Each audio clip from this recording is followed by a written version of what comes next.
Alors Dominique, je te demande de faire un petit exercice, parce que je t'observe depuis un bon moment. Et tu as un geste très précis. Oui, il y a un geste très important pour le dosage de l'eau sur le pinceau et de l'hygrométrie du papier. Donc c'est très important de savoir le tester. Tester pour avoir l'équilibre entre l'eau du papier et l'eau du pinceau. Donc on va faire une petite vidéo très très simple, exercice. Pas de shader cette fois-ci, c'est interdit. Pas de shader aujourd'hui. Juste pour que vous vous entraîniez aussi et que on regarde de près, on va filmer de près, très important. Les gestes de Dominique, on y va. Alors, Dominique, vas-y, explique-nous. Un petit exercice tout simple. Donc on ne va pas mouiller le papier pour pouvoir agir et se rendre compte assez rapidement de ce que je demande.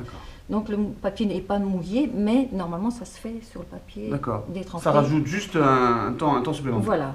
Hein. Donc c'est quelque chose à faire en application.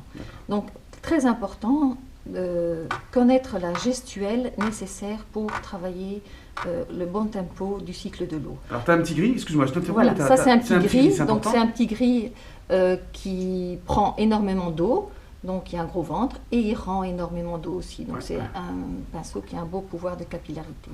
Mais le problème c'est que c'est un pinceau plus mou, voilà, on ne va pas parler de ça pour l'instant.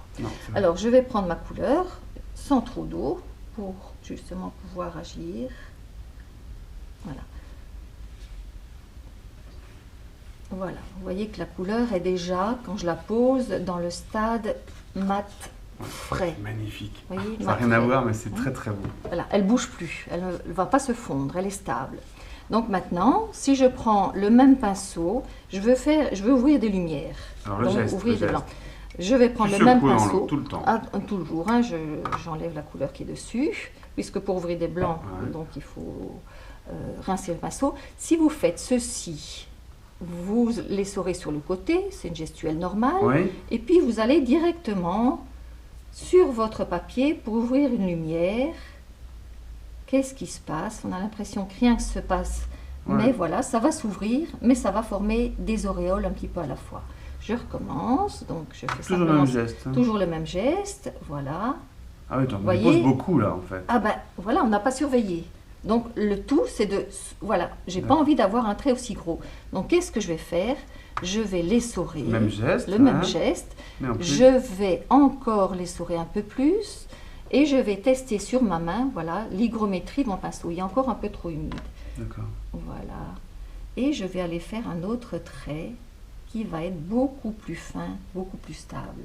Tout ça c'est dans le même état de cycle de l'eau, dans le mat sec, avec trop d'eau sur mon pinceau et la bonne gestion de mon pinceau. Ici, voilà, le graphisme est bon. Et tu effleures avec. Et on effleure. C'est une caresse à l'aquarelle. Hein. Voilà. Donc très important, cette gestuelle-là. Je nettoie mon pinceau, je l'essore, je surveille son hygrométrie. Voilà, il y en avait trop. Voilà. Je l'essuie même un peu, je lui forme une belle pointe. Et puis, voilà, on peut ouvrir une lumière qui sera nette. Ça c'est intéressant, mais voilà, encore plus intéressant.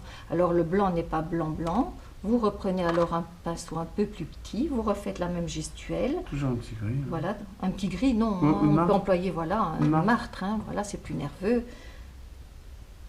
Et on peut, vous voyez, il n'y a pas de goutte d'eau sur mon pinceau, hein, il ne faut pas qu'il y ait une goutte. Tu ne l'as pas essoré quand même non plus. Si, je l'ai essoré. D'accord. Je l'essuie un peu, je surveille. Et il est encore suffisamment humide, voyez, pour ouvrir des belles lumières à chaque fois. Donc il faut chaque fois rincer le pinceau quand vous faites ça, l'essorer sur votre essuie, tester son hygrométrie sur votre main, voilà, pour ne pas avoir une goutte d'eau. Et voilà.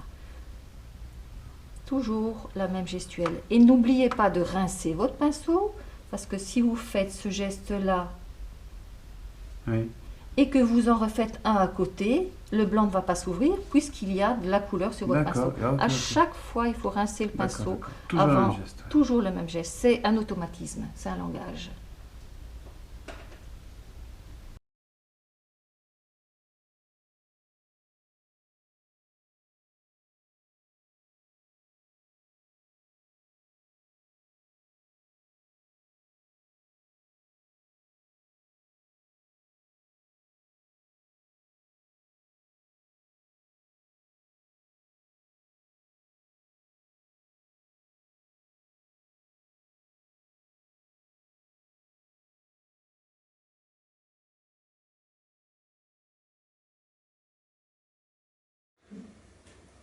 C'est très clair.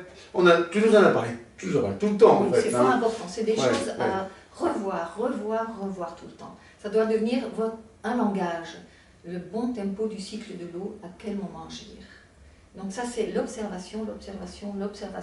Et les erreurs aussi qui vont aider. Et les erreurs, faites des erreurs, faites des auréoles involontaires, voyez ce qui se passe. Faites des traits avec votre pinceau très chargé d'eau, vous verrez. C'est pour ça qu'on a fait ça, c'est pour ça qu'on a fait ça. Voilà. Donc savoir contrôler l'hygrométrie du pinceau et l'hygrométrie, donc l'humidité. L'hygrométrie c'est l'humidité du pinceau et du papier. Oui, très bien. Tu dis c'est une catastrophe, c'est vrai, mais quand on débute à l'aquarelle, quand on débute dans ces pigments et ce cycle de l'eau, il y a de la magie même quand on fait ça, tu vois. Bien sûr, mais et après on se dit, allez, je dois aller progresser, je dois maîtriser plus les effets. Disons que ce qui se passe, qui est parfois des auréoles malheureuses, il faut observer comment vous les avez fait pour pouvoir les reproduire en ayant des auréoles heureuses. Sous contrôle, au moment où on a besoin d'avoir. Mais la spontanéité, voilà, il n'y a parfois pas le contrôle tout le temps, c'est ça la beauté aussi de l'art. Hein. Super, merci de nous aider quand même à progresser, Dominique, dans la technique, parce qu'il nous faut de la technique aussi. Ah, sans technique, il n'y a pas de créativité. Vous savez ce qu'il vous reste à faire maintenant.